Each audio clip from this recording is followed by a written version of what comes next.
Salut, ça va bien, j'espère. Moi, ça va bien. Alors, je voudrais dans cette vidéo faire une petite réflexion, une interprétation biblique de la pandémie en cours, l'infection par le coronavirus 2019.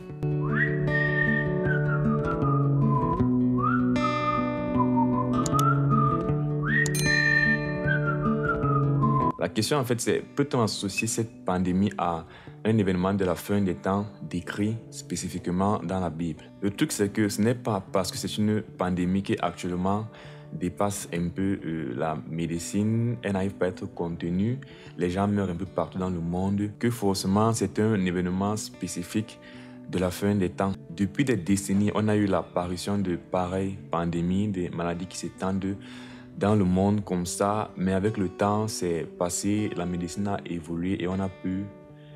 Voilà, on vit aujourd'hui avec ça comme ça. C'est le cas par exemple du VIH-Sida qui est même encore actuellement une pandémie.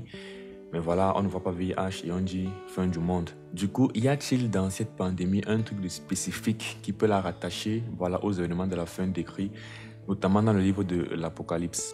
Je vais donc partir d'un truc peut-être tout bête. Je vais vraiment penser à haute voix pour trouver ce lien biblique avec les prophéties décrites dans le livre de l'Apocalypse. Ainsi, dans cette vidéo, je vais faire passer deux choses, ma réflexion et une exhortation.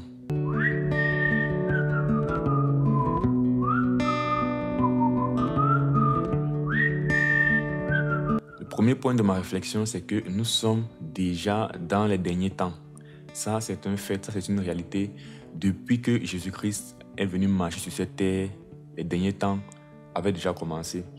En effet, dans Hébreux 1, verset 1 à 2, il est dit « Après avoir autrefois à plusieurs reprises et de plusieurs manières parlé à nos pères par les prophètes, Dieu dans ces derniers temps nous a parlé par le Fils, donc Jésus, qu'il a établi héritier de toutes choses par lequel il a aussi créé le monde. » Donc, depuis que Christ vient, il marche sur terre, nous sommes dans les derniers temps.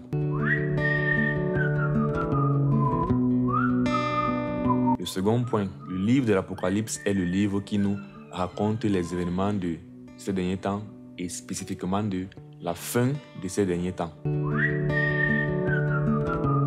Alors, quelles sont les séquences des événements des derniers temps et de la fin? Dans Matthieu 24, il est dit à partir du verset 3, « Il s'assit sur la montagne des Oliviers, parlant de Jésus, et les disciples vinrent lui faire cette question, « Dis-nous, quand cela arrivera-t-il et quel sera le signe de ton avènement et de la fin du monde ?» En gros, voici les séquences qu'il faut avoir à l'esprit d'une manière générale. Après avoir étudié minutieusement tous ces textes-là, voici ce qu'on peut avoir comme séquence générale. À la fin, il y aura d'abord une grande souffrance progressive dans le monde entier. Dieu, dans Matthieu, nous dit au verset 6, Matthieu 24, verset 6, « Vous entendrez parler de guerre et de bruit de guerre. Gardez-vous d'être troublés, car il faut que ces choses arrivent, mais ce ne sera pas encore la fin.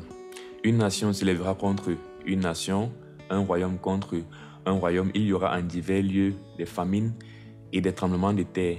Tout cela ne sera que le commencement des douleurs. » Donc, première chose, le commencement des douleurs, les souffrances s'étendent dans le monde, commençant par guerre et bruit de guerre, famine, tremblement de terre. Maintenant, la même chose dite dans l'Apocalypse est dite comme ça. Dans l'Apocalypse, on commence à parler de la persécution d'une femme. Cette femme qui est l'image de l'humanité, du monde entier. Et cette femme est persécutée par le dragon, par le diable. Donc, signe de la souffrance dans un premier temps de tout le monde entier. Apocalypse 12, à partir du verset 13, dit « Quand le dragon vit qu'il avait été précipité sur la terre, il poursuivit la femme qui avait enfanté l'enfant mâle. » Là, c'est le dragon qui persécute la femme qui persécute l'humanité. Donc, l'humanité va souffrir. Ensuite, dans le livre de l'Apocalypse aussi, on nous parle de l'ouverture de 7 sceaux qui détaillent donc ces grandes lignes que Jésus a données dans Matthieu 24. Et l'ouverture des sceaux, c'est un peu comme ce commencement des douleurs dont Jésus a parlé. Donc, toujours dans ce premier point du commencement des douleurs, on voit dans l'Apocalypse 6, à l'ouverture du second, voici ce qu'on voit. Apocalypse 6, verset 3. « Quand il ouvrit le second sceau, j'entendis le second être vivant qui disait, « Viens. » Et il sortit un autre cheval, celui qui le montait, reçut le pouvoir d'enlever la paix sur la terre, afin que les hommes s'éloignent les uns les autres, et une grande épée lui fut donné. Dans le second sceau, avec le second sceau, la paix est enlevée sur la terre. Donc ça veut dire qu'il y aura la guerre. Comme Jésus a dit, guerre, bruit de guerre, une nation se lève contre une autre nation. Ensuite, pour le troisième sceau, quand il ouvrit le troisième sceau, j'ai entendu le troisième être vivant qui disait « Viens, je regardais et voici parut un cheval noir. Celui qui le montait tenait une balance dans la main. Et j'ai entendu au milieu des quatre êtres vivants une voix qui disait « Une mesure de blé pour 2 deniers et 3 mesures d'or pour 1 denier. Mais ne fais point de mal à l'huile et au vin. » Avec le troisième sceau ici, on voit un déséquilibre dans la valeur des choses. Donc on comprend qu'il y aura une certaine famine, la vie devient plus difficile, etc., etc. Et effectivement, Jésus a parlé de bruit de guerre. Ensuite, il a parlé de famine un peu partout dans le monde. Pour le quatrième sceau, quand il ouvre le quatrième sceau, j'ai entendu la voix du quatrième être vivant qui disait « Viens. » Voici, je regardais et un cheval d'une couleur pâle. Celui qui le montait se nommait la mort. Et le séjour des morts l'accompagnait. Le pouvoir lui fut donné sur le quart de la terre pour faire périr les hommes par l'épée, par la famine, par la mortalité et par les bêtes sauvages de la terre. Bon, avec le quatrième sceau, on voit en fait la mort. On revient sur l'épée, dans la guerre, on revient sur la famine. Premier temps, c'est le commencement des douleurs. Toute l'humanité est en souffrance par les guerres, par les famines, par les tremblements de terre, par les catastrophes, etc. Pour la suite des grandes lignes, après donc cette phase de souffrance de l'humanité entière, le commencement des douleurs, la suite c'est la venue de l'Antéchrist qui va donc venir mettre une sorte de paix dans le monde. Il va venir unir tout le monde entier, il va régner sur tout le monde entier. On parle souvent d'un gouvernement mondial, mais en quelque sorte oui, parce qu'il va régner sur toutes les nations de la terre. Donc il y a l'Antéchrist qui vient, il règne sur toutes les nations de la terre. Second point, c'est que l'Antéchrist, pendant qu'il y a donc une sorte de paix dans le monde, les chrétiens sont spécifiquement persécutés. Donc la persécution qui suit n'est plus une persécution du monde entier, de la femme entièrement, mais persécution des chrétiens spécifiquement parlant. Dans Apocalypse 12, verset 17, on dit « Et le dragon fut irrité contre la femme. Il s'en alla faire la guerre au reste de sa postérité, à ceux qui gardent les commandements de Dieu et qui ont le témoignage de Jésus. » Donc le dragon a persécuté la femme, mais il n'a pas pu la détruire comme il voulait. Donc il va laisser la femme et aller faire la guerre maintenant à la postérité du Christ, donc aux chrétiens. D'où la persécution spécifique de l'Église. Cette persécution de l'Église, heureusement, sera écoutée par le retour du Seigneur Jésus-Christ qui va revenir sur les nuages, comme il avait promis en partant. Et lorsqu'il revient, il envoie ses anges pour l'enlèvement de l'Église.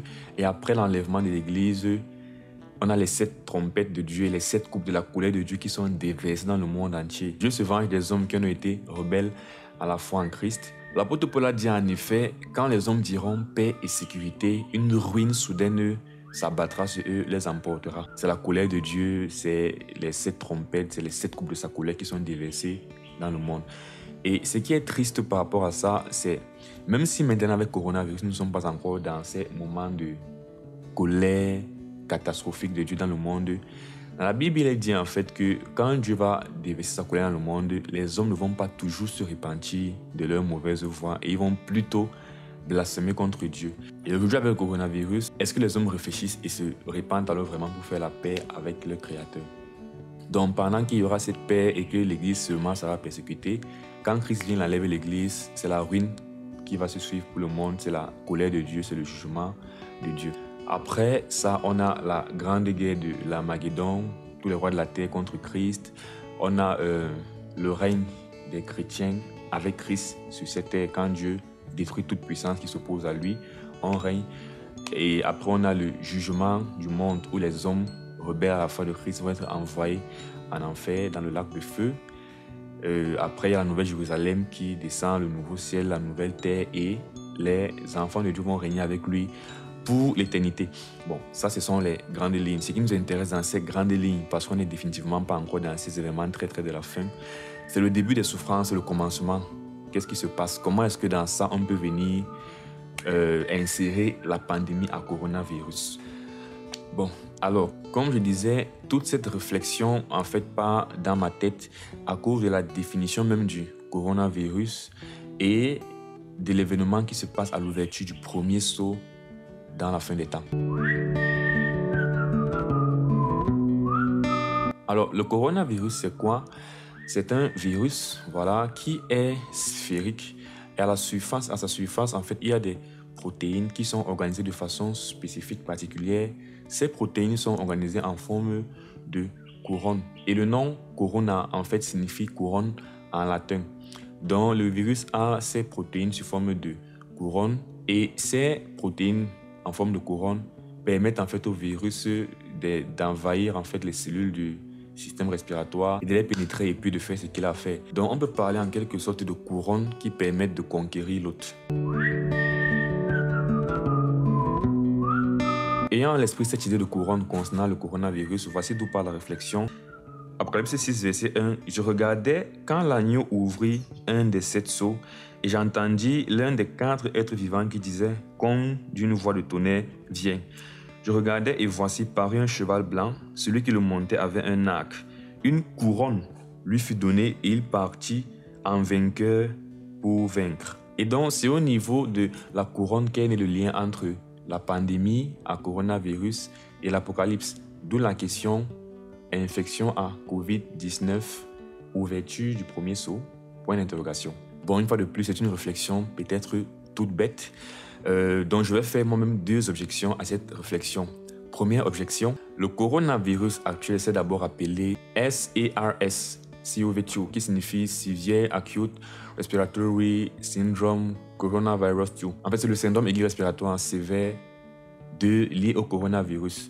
2, pourquoi? Parce qu'il y a eu un SARS lié à un coronavirus en 2002 qui avait aussi causé une sorte d'épidémie comme ça là. Et dans le coronavirus, un virus avec des protéines en forme de couronne, ce n'est pas maintenant en 2020 qu'on le connaît, ni en 2019 quand l'épidémie a commencé. Mais depuis 2002, il y a déjà eu, voilà, cette espèce de virus était déjà connu. C'est seulement qu'en 2020, le virus est, voilà, il est génétiquement similaire, mais il n'est pas le même que celui de 2002. Du coup, voilà le coronavirus.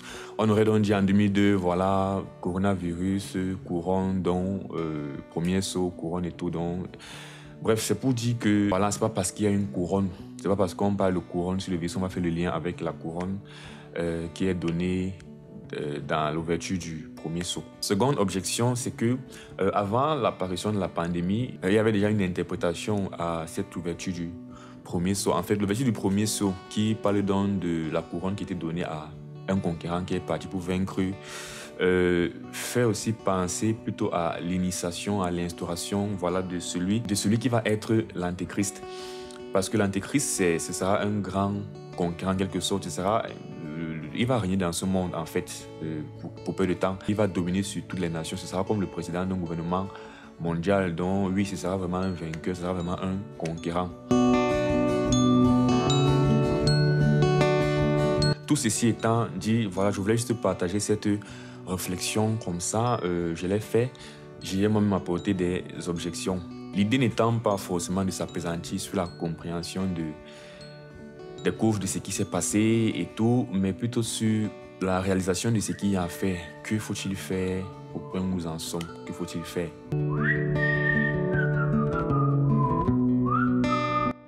Alors, mon exhortation, quelle que soit lambda derrière ce qui se passe, mon exhortation se résume en fait à ces paroles du Seigneur Jésus-Christ dans Luc 13, verset 1 à 5 que je vais lire. En ce même temps, quelques personnes qui se trouvaient là racontaient à Jésus ce qui était arrivé à des Galiléens dont Pilate avait mêlé le sang avec celui de leur sacrifice. Il leur répondit, « Croyez-vous que ces Galiléens soient de plus grands pécheurs que tous les autres Galiléens parce qu'ils ont souffert de la sorte? Non, je vous le dis, mais si vous ne vous repentez, vous périrez tous également. Ou bien ces 18 personnes sur qui est tombée la tour de Siloé et qu'elle a tué, croyez-vous qu'elles soient plus coupables que tous les autres habitants de Jérusalem?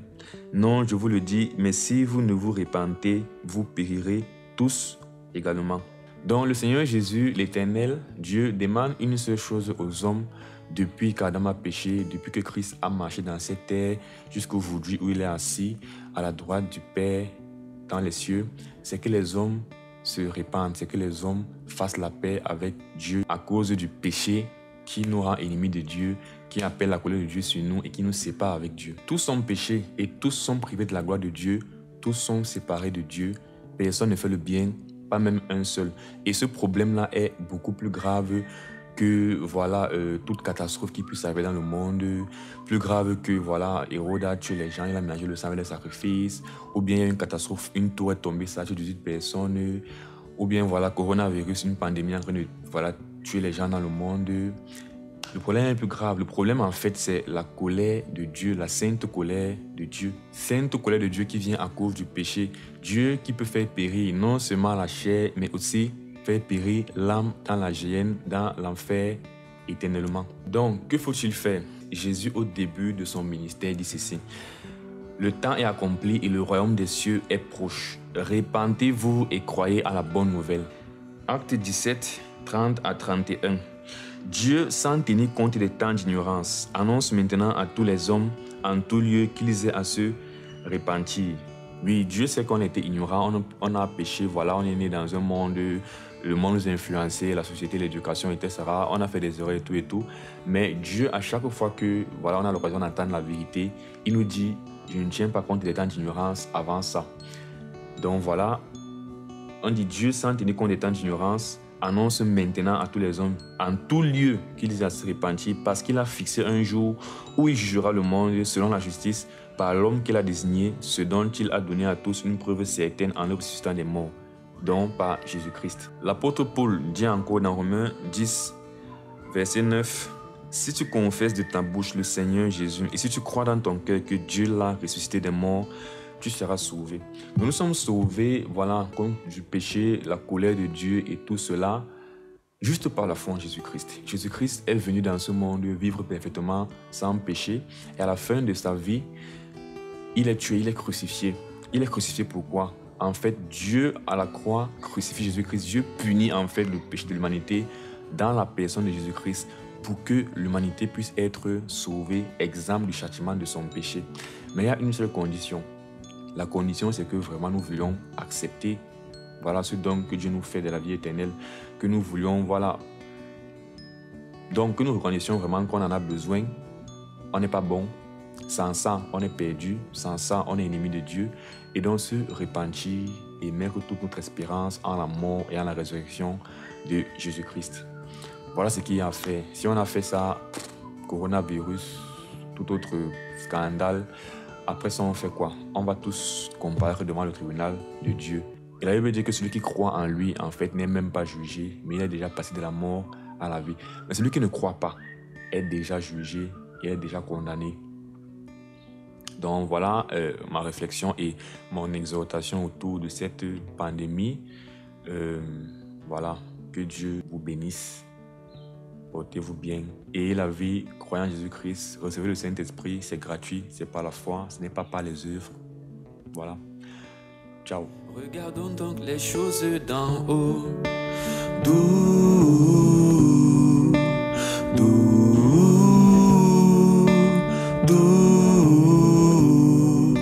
reviendra Christ notre trésor.